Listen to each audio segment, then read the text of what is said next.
llamado, promesas y pactos Buenos hechos días a tengan los todos ustedes, los que están sintonizando estas conferencias a través de las redes sociales, del internet, en todas las naciones.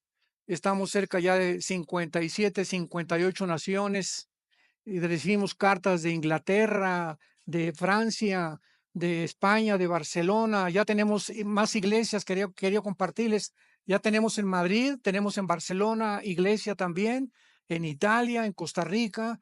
En Colombia tenemos 3 en Bogotá, nada más en la ciudad de Bogotá tenemos 3 iglesias de Vida Nueva, una en Denver, Colorado.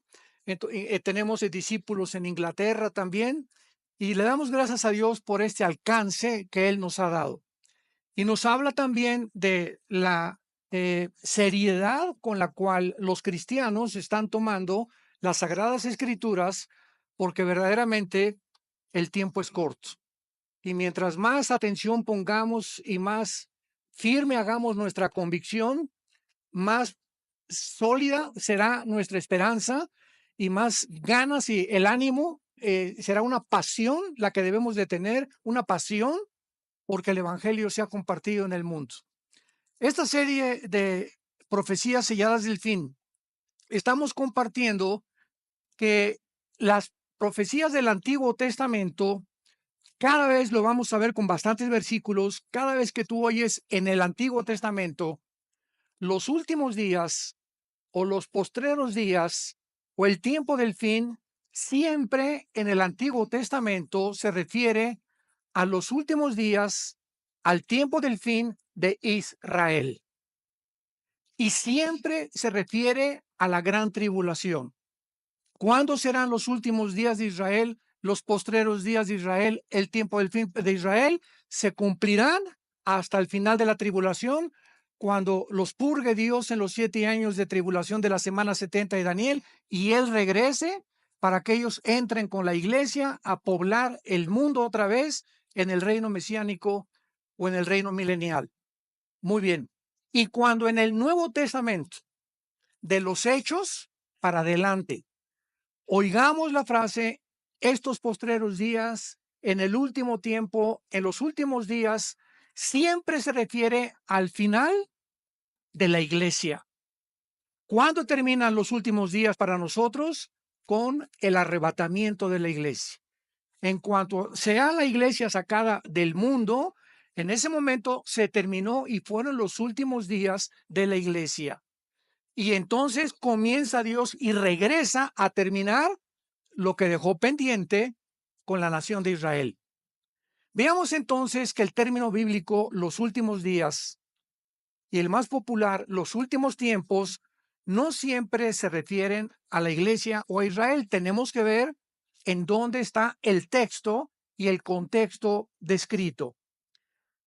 Y vamos a ver a continuación, veamos algunos pasajes. Comencemos con Deuteronomio capítulo 4 para demostrar primero algunos textos del Antiguo Testamento.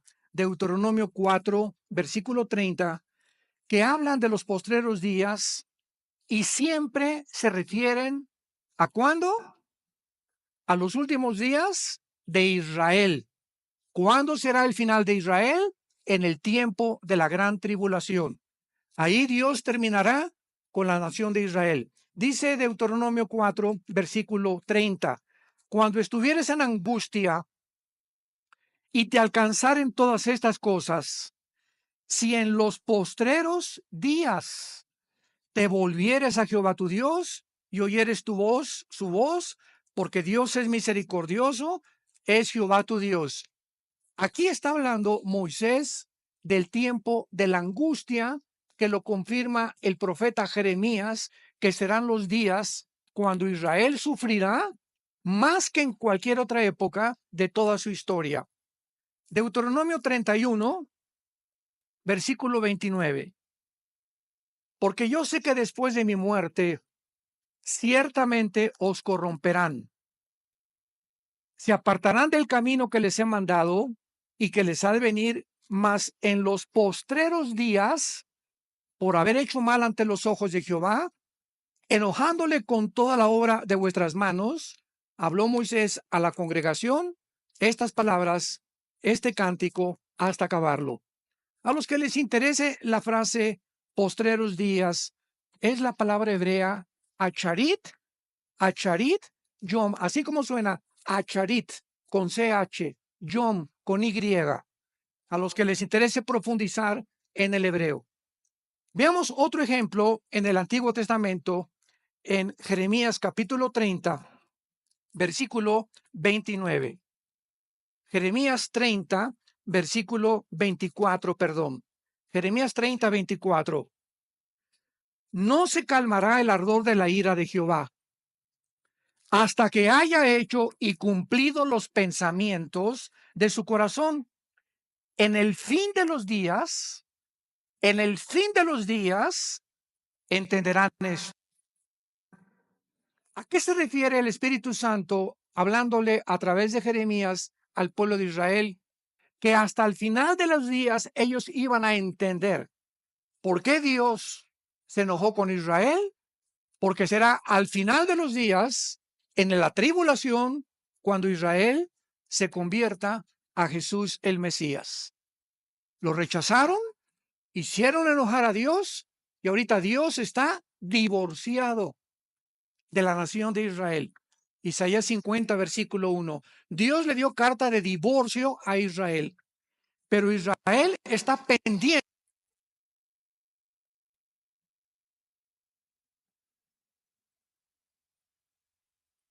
Están esperando a que venga la tribulación, Dios los meta al horno, que es lo que va a ser la tribulación, y ahí ellos van a encontrar al Mesías, no todo Israel, porque no todos los que descienden de Abraham, de Isaac y de Jacob son judíos. Eso lo sabían, ¿verdad? Es judío el que desciende de Abraham, Isaac y Jacob, no étnicamente, sino espiritualmente. Gálatas capítulo 3 lo explica el apóstol Pablo. La iglesia somos hijos de Abraham. Y el que es de la fe recibe las bendiciones de Abraham. ¿Por qué? Porque la semilla que Dios bendice en Abraham no fue a Ismael, fue a Isaac. Y de Isaac vino entonces Jacob. Jacob tuvo las 12 tribus, de las 12 tribus Judá, a David, Salomón, y ahí viene toda la semilla. ¿Y quién es la semilla? Jesucristo. Entonces tú cuando recibes a Jesucristo, eres partícipe de las bendiciones, porque si la raíz es santa, dice Romanos capítulo 11, y la raíz es Abraham, Isaac y Jacob. Ellos son los patriarcas. Y si nosotros fuimos injertados en el olivo natural, que es Israel, somos partícipes de la savia del árbol. Qué profundo está esto y qué maravilloso, ¿verdad? Entonces, no todos los que se llaman judíos, por eso es ridículo que haya cristianos que se pongan la kipá, que quieran guardar el sábado y que quieran hacerse judíos cuando ya lo somos. ¿Y por qué? Porque la palabra judío viene de la palabra Judá, que significa alabanza. Y dice Cristo a la mujer samaritana en Juan capítulo 4, Dios es espíritu y los que le adoran en espíritu y en verdad es necesario que le adoren. Y cuando nosotros recibimos a Jesucristo, al Mesías, comenzamos a ser los verdaderos adoradores, porque lo adoramos en espíritu y en verdad. Y de ahí viene la palabra Judá, de alabanza. Somos los que alabamos a Dios con el corazón, pero con el espíritu también. Muy bien, veamos ahora algunos pasajes del libro de Daniel, que es donde más se encuentran las frases en los tiempos del fin, en los postreros días, e insisto y enfatizo, todos se refieren al tiempo de la gran tribulación. Por ejemplo, vemos Daniel capítulo 2, versículo 28, cuando Daniel explica a Nabucodonosor el sueño. Hay un Dios en los cielos, el cual revela los misterios, y él ha hecho saber al rey Nabucodonosor lo que ha de acontecer cuando en los postreros días. Y aquí se vuelve a usar la frase acharit yom. Vean esto con cuidado. El rey tuvo una visión de una estatua con la cabeza de oro, los brazos de plata y el pecho, el vientre de bronce, las piernas de hierro y los dedos de los pies de bronce mezclados con barro. Y cuando el rey le preguntó a todos los discípulos de Walter Mercado, ¿verdad? Que en paz descanse, y a todos los astrólogos y ocultistas y videntes, la interpretación no la pudieron dar, porque el sueño venía de Dios. Pero Daniel, que se encontraba como jefe de los magos y de los astrólogos, enseñándole las cosas del Antiguo Testamento, le llamó el rey y le dio la oportunidad que Daniel interpretara el sueño. Y cuando Daniel interpreta el sueño, en todo el capítulo 2 de Daniel, le dice al rey, tú eres la cabeza de oro, que es Babilonia. ¿Quién es Babilonia en el siglo XXI? Irak, la nación de Irak, la región geográfica de la Mesopotamia, donde se encontraba Irak, y Siria es actualmente Irak. Tú eres esa cabeza. El brazo el pecho de plata es el segundo imperio que la historia corrobora que así fue. ¿Quién siguió de los babilonios, señores historiadores? Los medos persas. Y después el tercer imperio que siguió a los medos y que derrotó a los persas, ¿quién fue? Alejandro el Magno, Grecia. Y entonces Roma sigue de Grecia con dos piernas, porque el imperio romano se divide en Constantinopla y en Alejandría, en el oriente y en el occidente. Por eso están divididas las dos piernas. Y de los dedos de los pies, dice la Biblia, que era una mezcla de hierro con barro. Pero el punto que quiero aclarar es el siguiente. Si esta visión era para los últimos tiempos de Israel, significa que naciones del anticristo serán Irak y Siria. Los persas, que son Irán actualmente, en 1935 se le cambió el nombre de Persia a Irán. Grecia, o parte de la división de Grecia, cuando Alejandro el Magno muere, se divide en cuatro: Grecia, en Turquía, en Egipto, en Siria, y finalmente el nuevo imperio romano que va a resurgir, que representa los 10 dedos de la estatua de Nabucodonosor. En otras palabras, de acuerdo a este modelo, no existe un sexto imperio. Oiga, pero los ingleses abarcaron el imperio británico, fue tremendo, sí. Y también España tuvo un imperio tremendo, los españoles, unas naves impresionantes, casi conquistan toda Europa.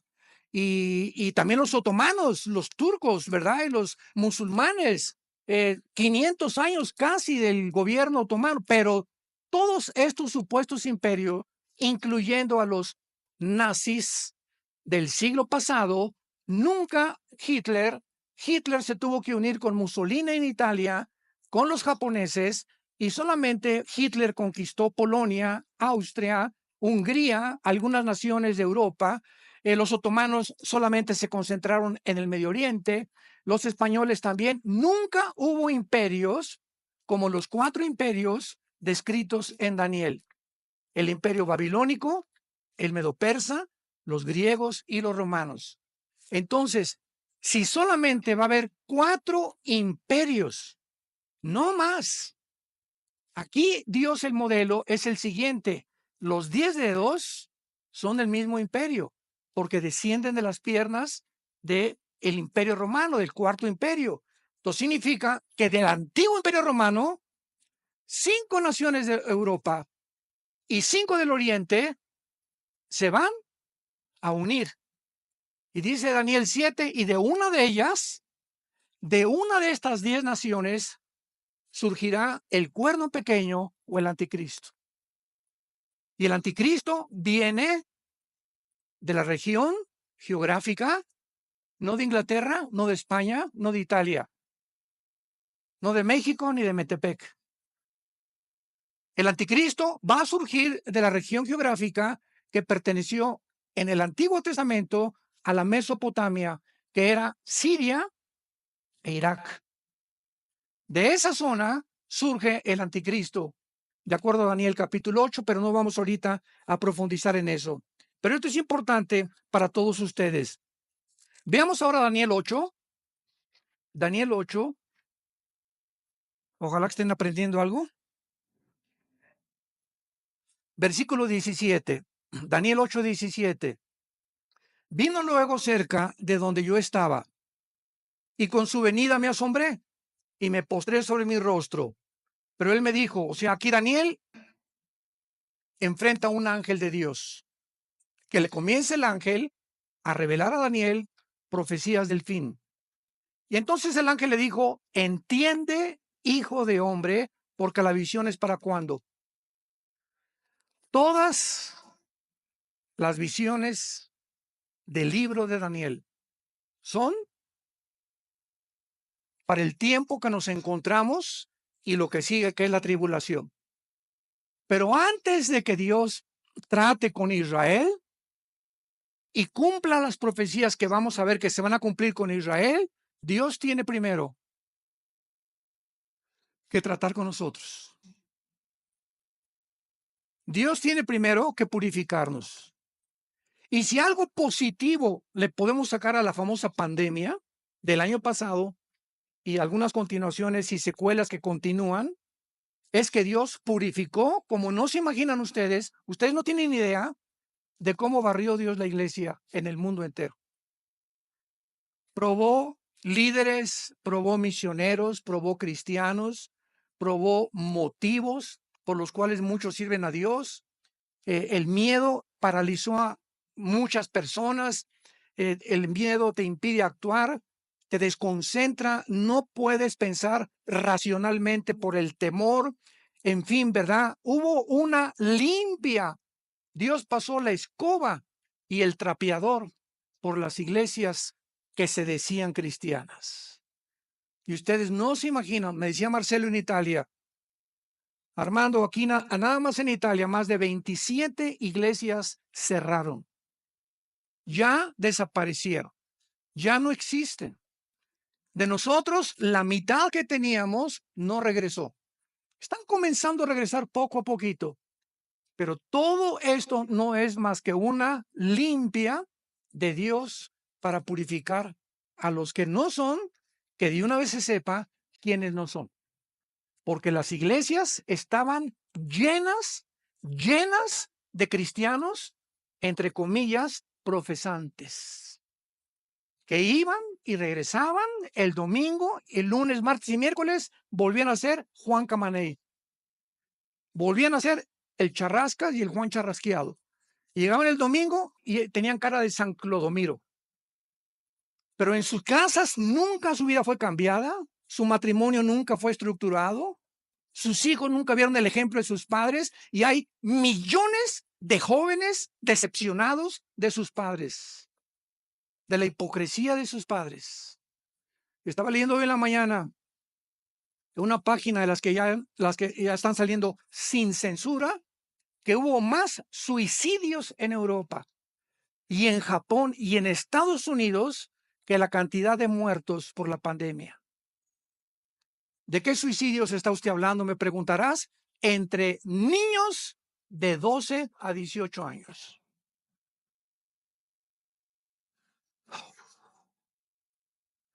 ¿Por qué no están en los medios de comunicación esta información? Adivínalo. ¿Por qué no está ¿Por qué hasta ahorita comienzan algunas páginas a sacar realidades? Porque la historia nos enseña que el hombre no aprende de la historia.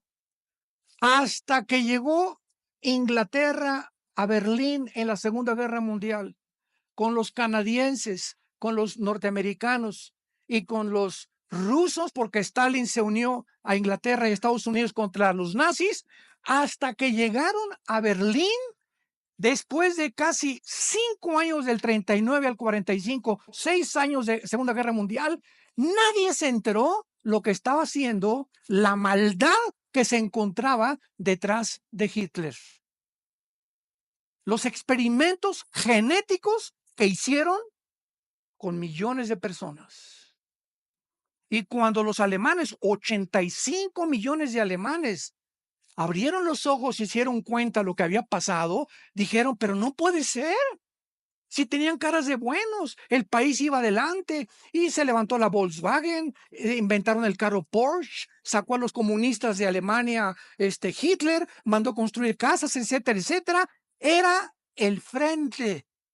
Siempre tienen algo que tener una cortina de humo para que el diablo trabaje a gusto. Y esa cortina de humo, ese frente que engaña a los millones de personas, porque así termina la Biblia, Apocalipsis 12, 8 al 10, el diablo que engaña al mundo entero. Si 85 millones de alemanes cultos, abogados, arquitectos, científicos, virólogos, epidemiólogos fueron engañados, personas cultas, personas estudiosas, o sea, no solamente es de los, como decía Cantinflas, de los iletrados, el engaño, las personas más cultas, reyes, etcétera, etcétera, son engañadas y en esta última pandemia lo hemos comprobado. Es increíble el engaño científico al que se cayó en estos días. Pero no aprendemos de la historia. Y ahorita, antes de que venga la tribulación a los judíos, Dios está probándonos a nosotros. Y dice primera Pedro capítulo 3, porque el juicio comienza en la casa de Dios. Dios te va a probar. Dios te va a probar y Dios te va a probar. Y va a ser bajo el fuego donde Dios nos va a probar. Y ahí se va a manifestar el calibre con lo cual estamos hechos. A través del fuego de la prueba de Dios. Y veamos en último lugar en Daniel 12. Ya todo el capítulo 12 de Daniel culmina con la gran tribulación. Daniel 12 en aquel tiempo, ¿de qué tiempo está hablando? Está hablando del tiempo Kairos en el griego, que es la palabra et, ed Enrique, t de tío, h en el hebreo, et, que es igual a Kairos, en un tiempo específico. Está hablando el Espíritu Santo en el tiempo de la tribulación, porque todos los últimos versículos del capítulo 11 son las guerras del anticristo. Entonces, está hablando, en aquel tiempo se levantará Miguel. Y esto concuerda con Apocalipsis 12. En aquel tiempo habrá una guerra cósmica en el cielo. Miguel y sus ángeles peleaban contra Satanás y sus ángeles. En la tribulación habrá una confrontación en el cielo cósmica entre el arcángel Miguel y Satanás y sus ángeles.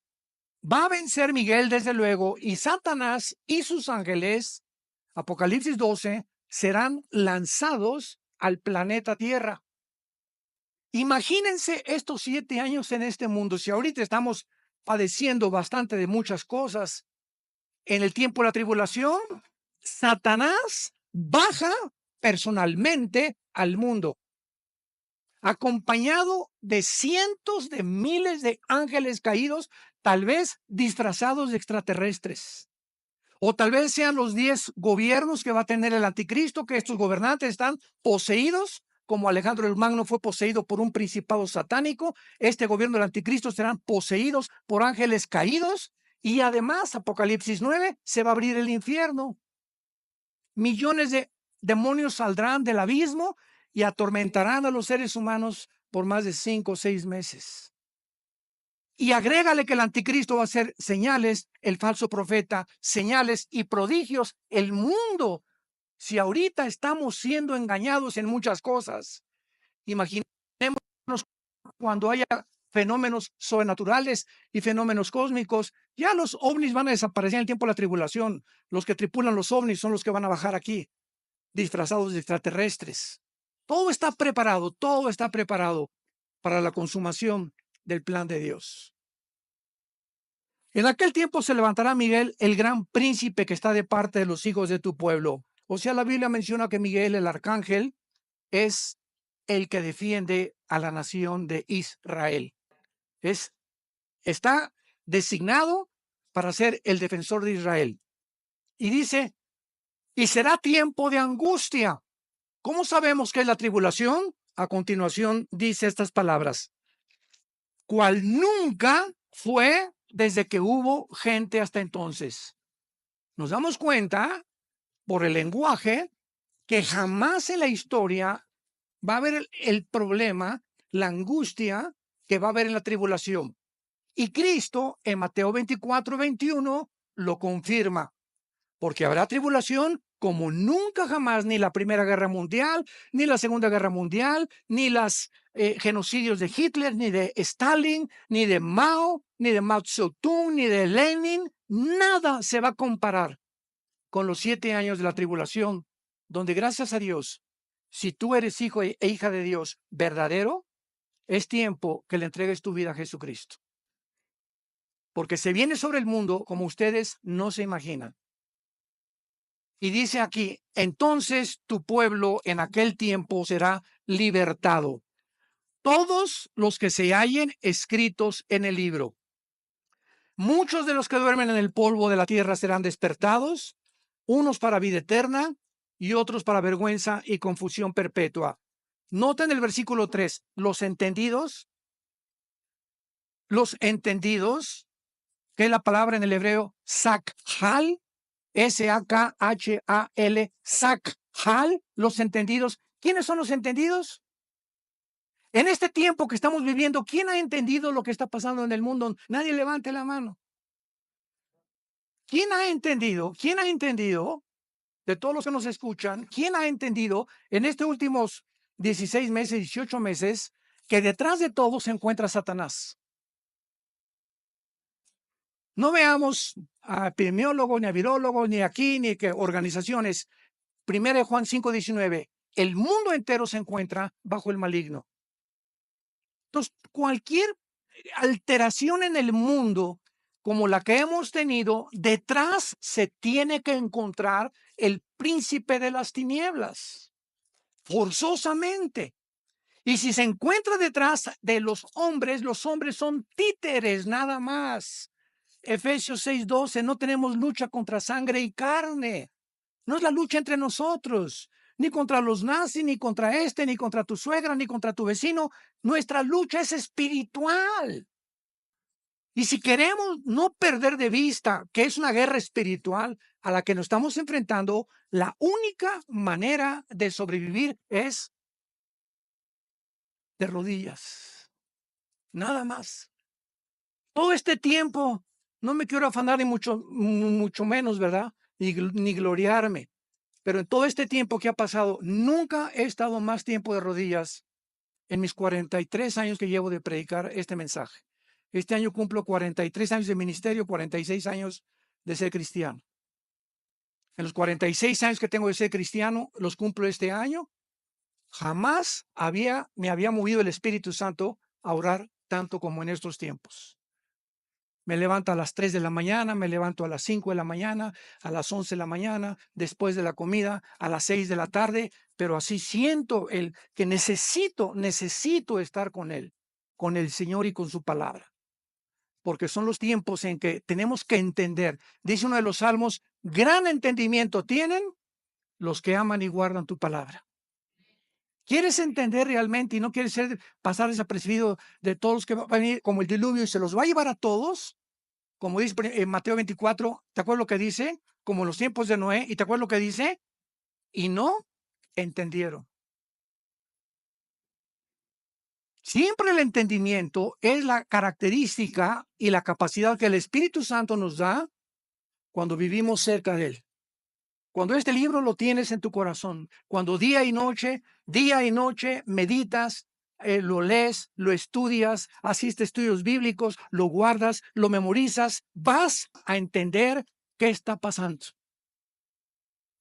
Y a los demás se los llevará la ola, como un tsunami, como en los tiempos de Noé. Los entendidos resplandecerán como el resplandor del firmamento, y los que enseñan la justicia a la multitud como las estrellas a perpetua eternidad. Pero tú, Daniel, fíjense la orden que el ángel le da a Daniel. Cierra las palabras y sella el libro. ¿Hasta cuándo? ¿Qué significa esto, santos de Dios? Esto fue escrito hace 2600 años. 600 años antes de Cristo, Daniel escribió. 600 años después, Juan el Apocalipsis. Tenían que pasar 2600 años de historia para que nosotros que estamos viviendo en los últimos días o en los últimos tiempos de la iglesia comencemos a entender las profecías que confirman que nos encontramos en esta generación.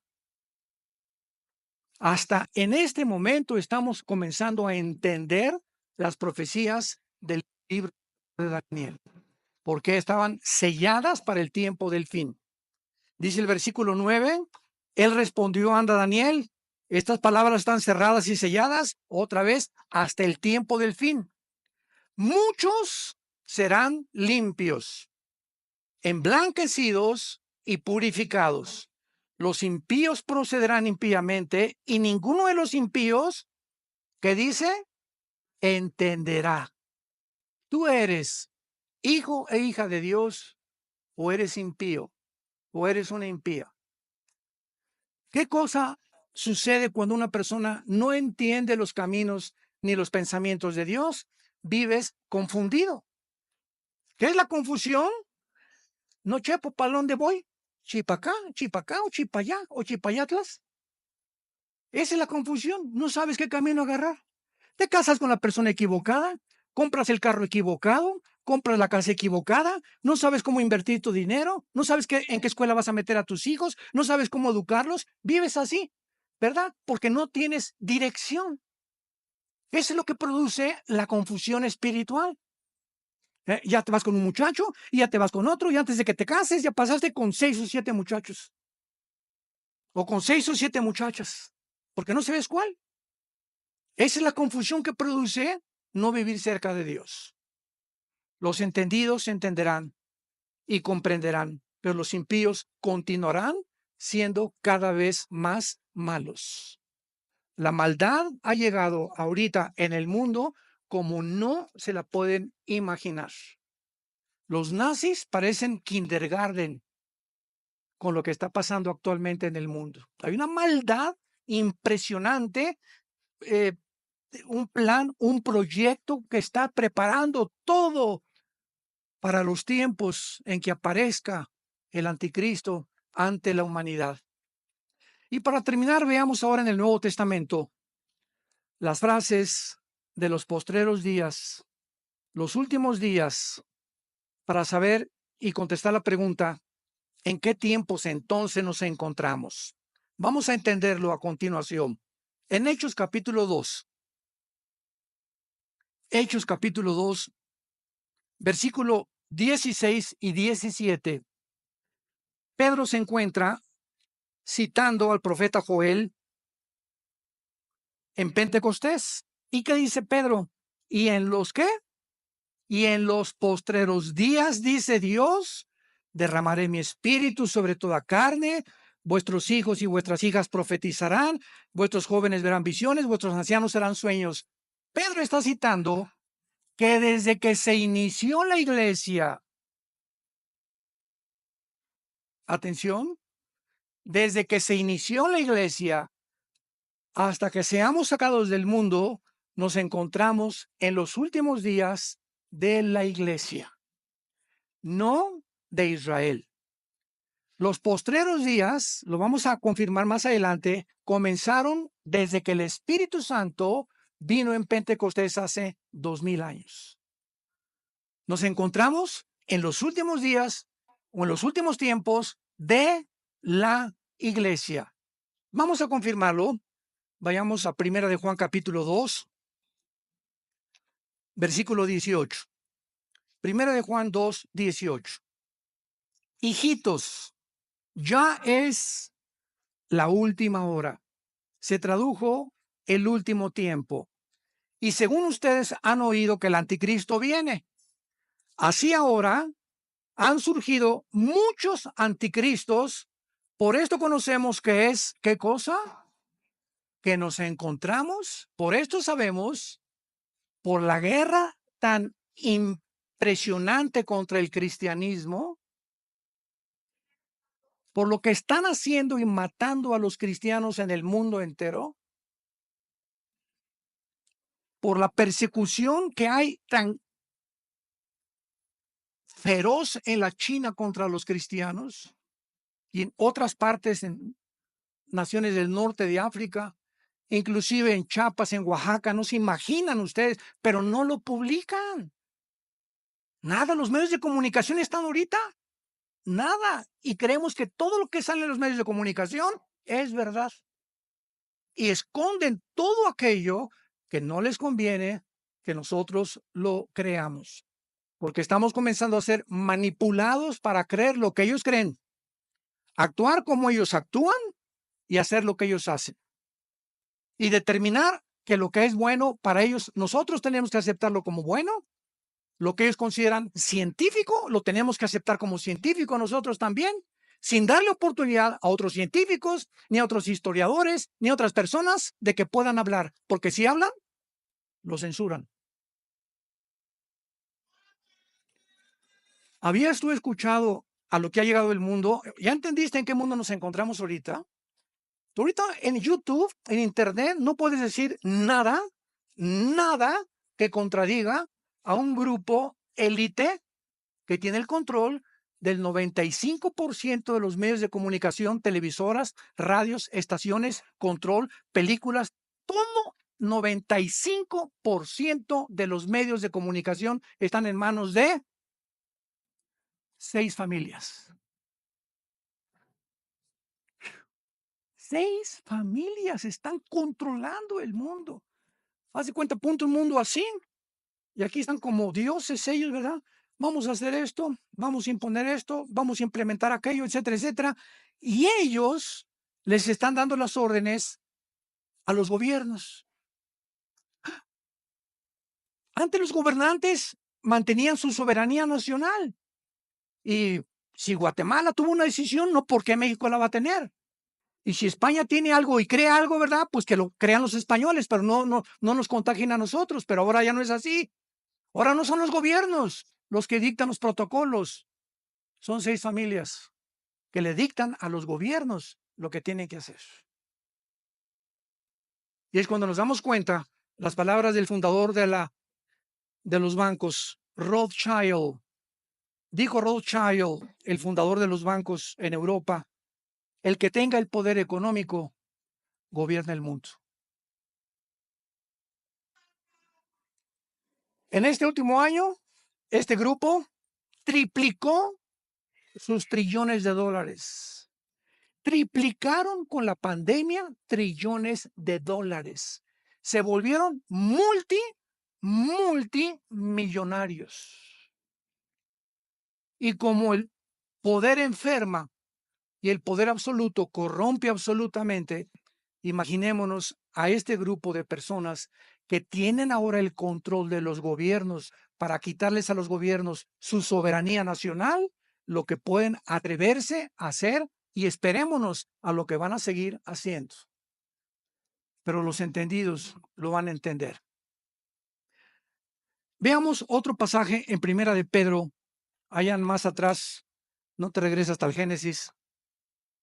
En Primera de Pedro vemos otra vez otro del capítulo 1, versículo 20, que nos confirma que nos encontramos la iglesia en los últimos tiempos, desde los tiempos de los apóstoles. Pedro, Primera de Pedro 1, versículo 20, está hablando de Jesús, de Jesucristo. Y dice, ya destinado desde antes de la fundación del mundo, pero manifestado, ¿cuándo? ¿Cuándo entró Jesús al escenario mundial? En los postreros tiempos. Desde el tiempo de los apóstoles hemos comenzado a vivir la última etapa de la humanidad. Y esta etapa no puede pasar de 2000 años. Fueron 2000 años de Adán a Abraham. 2000 años de Abraham a Jesús. Ya van 4000. Y de Cristo a nuestros días van a pasar 2000 años. Para que se terminen los 6000 años que son paralelos a los 6 días de la creación y el séptimo día, que es el milenio, entremos al descanso o al reino milenial preparado para Jesucristo, para los entendidos. Esto es maravilloso porque esto nos coloca, nos ubica en una posición, ¿verdad?, en la que podemos entender que toda esta época de la iglesia está considerada como los últimos días. Sin embargo, no es lo que la mayoría de los cristianos, para terminar, entienden cuando preguntan, ¿estamos viviendo en los últimos días? Entonces, cuando una respuesta bíblica es claro desde los apóstoles, pero cuando muchos cristianos hacen esta pregunta, no quieren decir eso. Lo que quieren saber es si Dios está cumpliendo las profecías prometidas para estos días en el tiempo en el que estamos viviendo. Y para contestar esta pregunta necesitamos ver rápidamente algo del Antiguo Testamento para que podamos corroborarlo. Por ejemplo, los judíos o la historia para los judíos consiste en dos épocas. Los judíos ven la historia en dos épocas, nada más. Una, la época presente en la cual Israel continúa esperando al Mesías. Y la otra época para ellos comenzará cuando el Mesías venga y establezca su reino. Un tiempo de juicio, de devastación, de liberación de Israel antes de la venida del Mesías será para los judíos el último tiempo, los últimos días para ellos. Y el lenguaje que se usa en el Antiguo Testamento para los tiempos finales es para referirse al tiempo de la tribulación. Lo vuelvo por tercera o cuarta vez a repetir. La frase los últimos tiempos, postreros tiempos en el Antiguo Testamento se refiere a los tiempos de la tribulación, o sea, el tiempo que culminará con la segunda venida de Jesucristo para este tiempo y reino milenial. Y vemos nosotros claramente que entonces nos encontramos en los últimos días desde que comenzó la iglesia, pero no estamos en los últimos días de la nación de Israel. En primera de Pedro 4:7 dice así, este versículo me encanta, siempre que contesto correos les mando este versículo. Primera de Pedro 4:7, mas el fin de todas las cosas se acerca. Sean sobrios y velen en oración. ¿Quieres un consejo? Primera de Pedro 4:7, te lo acabo de dar. El fin de todo ya terminó. Nos encontramos en una generación maravillosa, testigos de que este libro es la palabra de Dios, que no hay nada ni torcido ni perverso en este libro. Todas las cosas que están escritas en este libro son rectas para los que entienden y razonables para los que han encontrado la sabiduría. Porque la palabra de Dios es viva y eficaz y más cortante que toda espada de dos filos. Y en esta mañana ha entrado para partir y dividir tu alma y tu espíritu, las coyunturas y tus huesos, y para que tú puedas entender que una vida tienes, una vida tenemos, una sola, no dos ni tres, una, porque no hay purgatorio, no hay limbo, no hay reencarnación.